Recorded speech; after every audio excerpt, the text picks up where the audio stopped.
Ryan Garcia continuing to go off the rails, wants Vergil Ortiz next. Vergil's obviously fighting at 154. Ryan Garcia suspended for a year, and I don't know if it's a year from April or was it a year from the suspension that he has to sit out. But whatever the case may be, he wants to fight Vergil Ortiz, and he's talking to Robert Garcia, obviously Hall of Fame coach and highly respected trainer of Vergil Ortiz.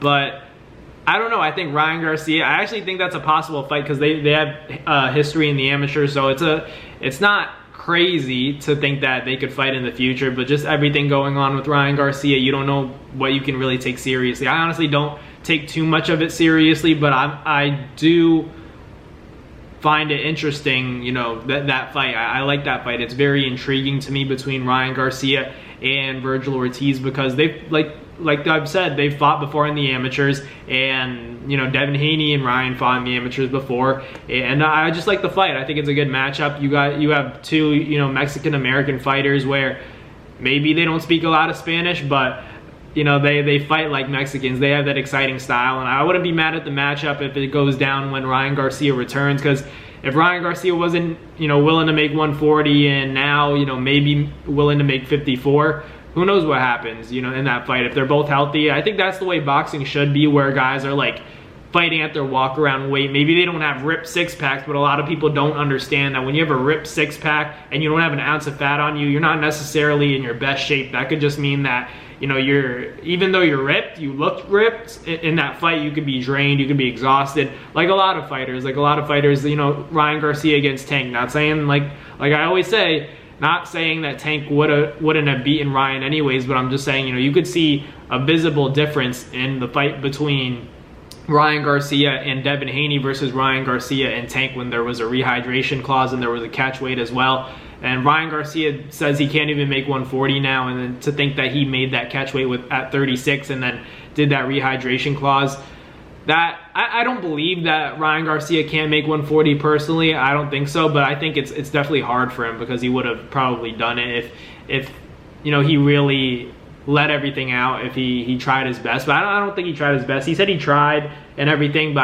I don't think he tried to make 140. That's not how, you know, Ryan Garcia has been doing this too long to miss it by, you know, 3 pounds. He would have known that he wouldn't be able to fight at 40, even though he hasn't fought at 40 in his fight before, you know, Devin Haney. But I know, you know, Ryan Garcia is a professional, and if he really wanted to make 140, he could have, but that day he just chose to, you know, take the higher advantage against Devin Haney because he was tired of being taken advantage of. He learned his lesson against Tank Davis, and now, you know, obviously wants to fight where he's more comfortable at. And I think Devin's taking a page out of Ryan Garcia's book, because if you guys saw that interview he did with Ariel Helwani, it was a great interview. Devin Haney was talking about how he's not really interested in fighting for belts anymore because it's kind of like something he's already accomplished in the ring. So it's like now he's more interested in making big fights happen, making a lot of money, and whatever weight, you know, potential opponents are at, that's what he's going to do. So that tells me, in other words, if you're reading between the lines, that he just doesn't want to make 140 either. Because like I always say,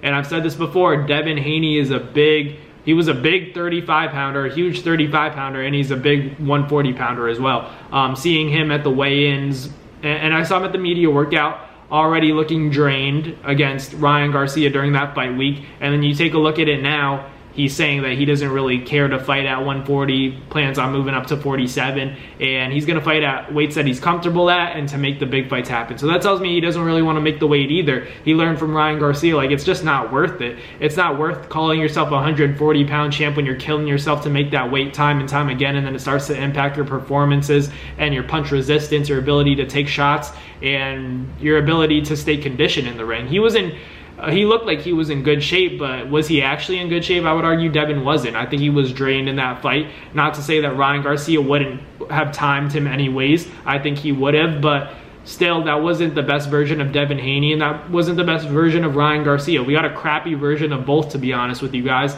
We got a drained Devin Haney. We got an overweight, lazy Ryan Garcia who just went in there, threw that left hook, and, you know, found success. That's the truth of it. That's just the truth of the fact. Let's stop pretending like Devin was 100% healthy. Ryan Garcia was trimmed and 100% healthy as well.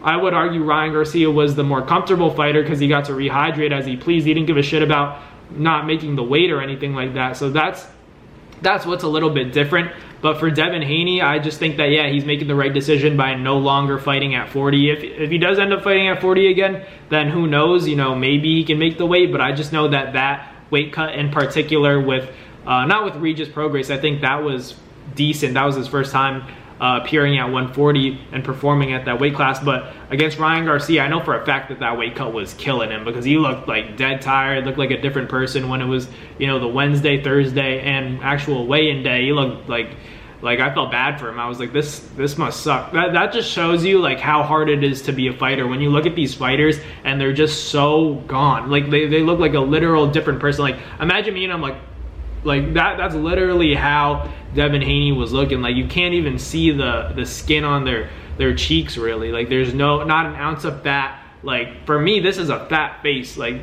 but if I cut weight the way Devin did, you could just see like I'd be like that. Like my eyes would be popping out, and that's how Devin Haney looked. So that's how I know that, you know, Devin himself is ready to move up in weight. But yeah, like going back, I got a little bit off topic talking about the Devin Haney and Ryan Garcia fight, because I like to see Devin Haney. I would like to see Devin Haney back in the ring, because he's still one of my favorite fighters to watch. I think he's a good fighter. He takes a lot of risks as opposed to a guy like Shakur Stevenson, especially in that Ryan Garcia fight.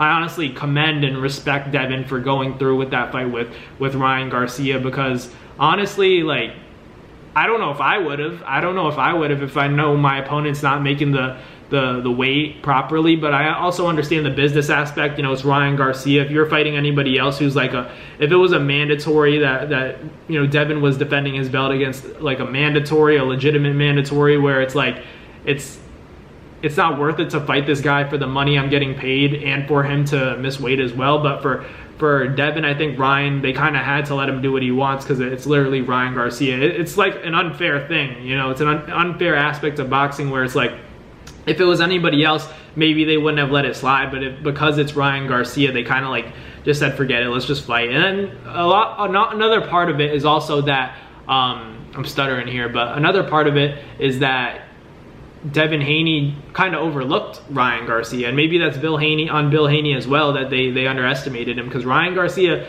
he's a different beast now. You know, the amateurs, this and that, you know, when you take that headgear off and those gloves are lighter, it's very different. It's very different, and it showed in that fight. No matter what people want to say about the Austrian, this and that, my question to those people is, are you betting on Devin in a rematch? And it's very possible he wins. I'm just saying, I don't think I'm betting on it. You know, once you kind of see it, it kind of tricks your mind into, you know, seeing that it's achievable and that it's going to happen again. So that's something that you kind of have to combat. But it's just hard for me to believe that Devin Haney's going to negate that left hook. He just seemed like he didn't have an answer at all in the first fight, and that, you know, the right hand did damage as well. So Ryan Garcia has a lot of tools in the shed, and, you know, has a lot of talent as well. So him and Virgil Ortiz, going back to that fight, I'd love to see it. Virgil obviously fighting on August 10th. I'm excited to see him back in the ring. I always like to see him fight. His last fight obviously was a little bit weird, but I'm excited to see Virgil. Another one of my favorite fighters. These are the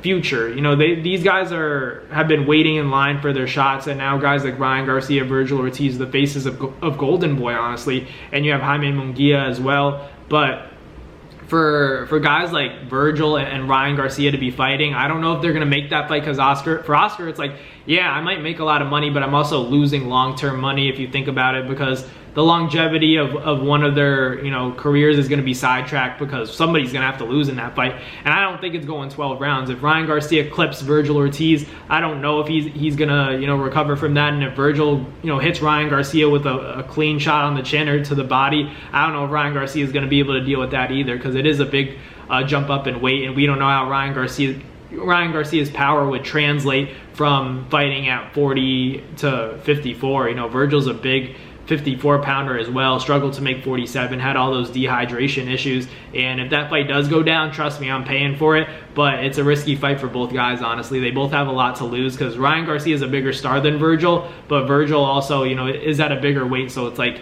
this kid's coming up to your weight class and he has the potential to beat you. So it'd be a very entertaining fight. I probably favor Virgil Ortiz in that fight a little bit, but it's still a competitive fight, at least in my eyes, because Ryan Garcia does have that left hook, and you know, Virgil doesn't have the best defense in the world, but who knows, maybe August 10th he shows us a different side of him. But let me know in the comments what you guys think. Virgil Ortiz and Ryan Garcia, if they get it on, who you guys got. I'm gonna roll with Virgil slightly, but I think it's a close fight. But let me know in the comments what you guys think. Thank you guys for watching. Like, comment, and subscribe, and I'll catch you guys on the next video. Peace. That's going to do it for another NASFight Media video, guys. Thank you guys so much for watching. It's been your boy, Matt Nabong, with another video. Hope you guys enjoyed it all. Thank you guys for the constant support. Salute to y'all always. It's been your boy.